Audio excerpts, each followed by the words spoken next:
Hello dear students. तो आज मैं आपको पढ़ाने वाली हूँ बीएड थर्ड सेमेस्टर का एक क्वेश्चन जो है टीचिंग एड क्या है और इसके कितने टाइप्स होते हैं। वैसे तो ये क्वेश्चन ऑलमोस्ट जितने भी आपके टीचिंग सब्जेक्ट है, टीचिंग ऑफ मैथमेटिक्स हो गया, teaching of science, English, Hindi, social science, सब में ही ये क्वेश्चन आपका बनता है और ये 16 मार्क्स में पूछा जाता है और समटाइम्स ये 2 मार्क्स में पूछा जाता है।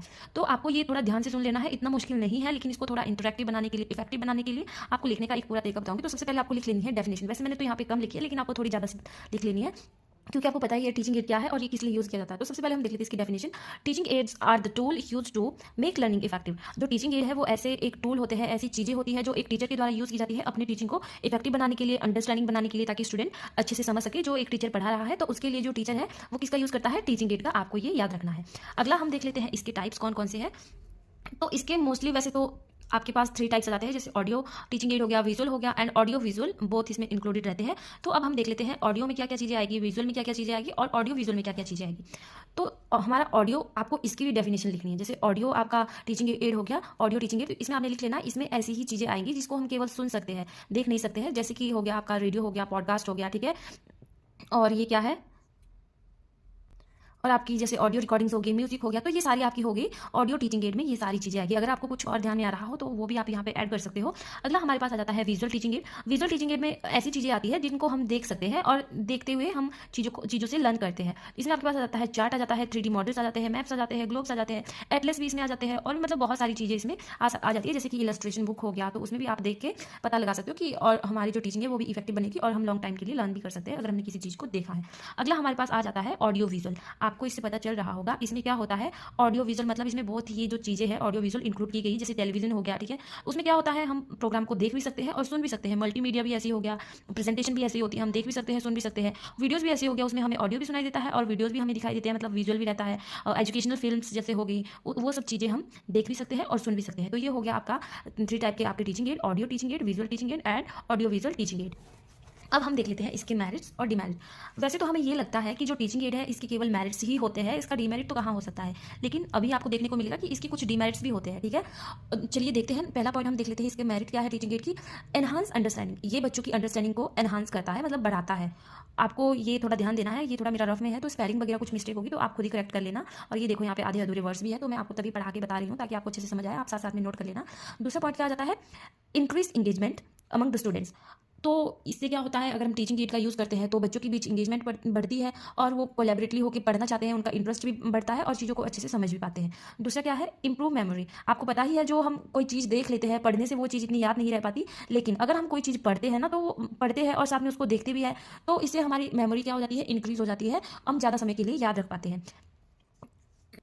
अगला हमारा पॉइंट क्या आ जाता है, हेल्पफुल टू डाइवर्स लर्नर्स। ये देखो यहाँ पे भी शॉर्ट में लिखा है डाइवर्स लर्नर, क्योंकि मेरी रफ नोटबुक है तो आपको इसमें आपने इसको अच्छे से लिख लेना है, हेल्पफुल टू डाइवर्स लर्नर। देखो वैसे तो लर्नर्स अनेक प्रकार के होते हैं, जो चीज़ जैसे हम स्टूडेंट है, कोई स्टूडेंट जल्दी सीख जाता है तो कोई स्टूडेंट सीखने में बहुत ज़्यादा टाइम लेता है, तो ये टीचिंग एड है उन सभी स्टूडेंट के लिए हेल्पफुल हो जाता है, ठीक है। अगला हमारे पास है सेव टाइम एंड एफर्ट्स। जो भी हमारा टाइम होता है, एफर्ट्स होता है, कुछ चीज़ें ऐसी होती है जो हम इतना ज़्यादा एक्सप्लेन नहीं कर पाते और जब हम बच्चों को वो चीज़ एक्चुअल में दिखाते हैं तो बच्चे आसानी से सीख भी जाते हैं और फिर उससे हमारा टाइम भी बच जाता है और हमारे जो एक्स्ट्रा एफर्ट्स हमें लगाने थे वो भी बच जाते हैं।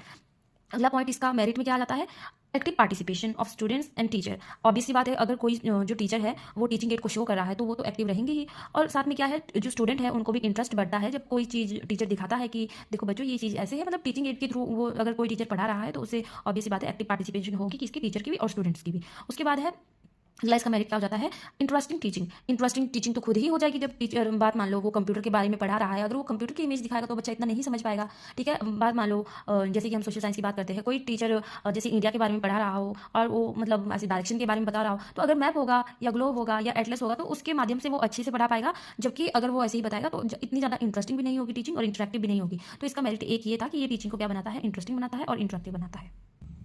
तो चलिए अब देखते हैं इसके डीमेरिट्स क्या क्या है। मेरिट्स तो हमने इतने सारे देख लिए टीचिंग एड के, लेकिन इसकी कुछ मेरिट्स भी होते हैं और डीमेरिट्स, सॉरी।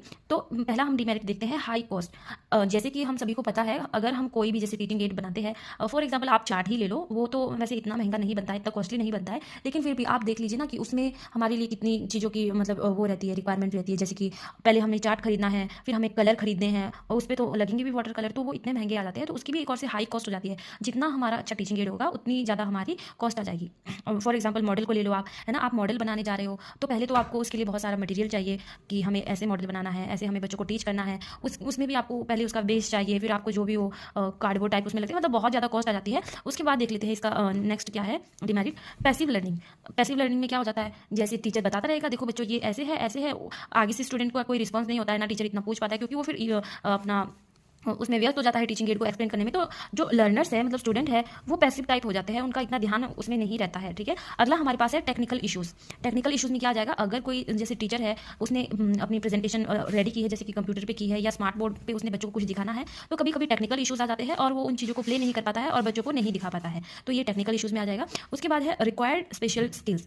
अगर कोई भी टीचर हो उसे अपना टीचिंग एड प्रेजेंट करना है, फॉर एग्जाम्पल यही ले लो आप, उसको जैसे मॉडर्न वे में कोई पढ़ाना चाह रहा है, क्या पता फिर उस टीचर को जैसे स्मार्ट बोर्ड चलाना ही ना आता हो, या उसको अपनी जो उसने पीपीटी बनाई है वो भी उसको चलानी नहीं आती हो, तो ऑब्वियस सी बात है इसके लिए अगर हम ऐसे टीचिंग एड को शो करना चाहते हैं बच्चों के बीच, तो उसके लिए एक रिक्वायर्ड और स्पेशल टीचर और स्पेशल स्किल्स की भी नीड पड़ती है। ठीक है, अगला हम देख लेते हैं वेस्टेज ऑफ टाइम।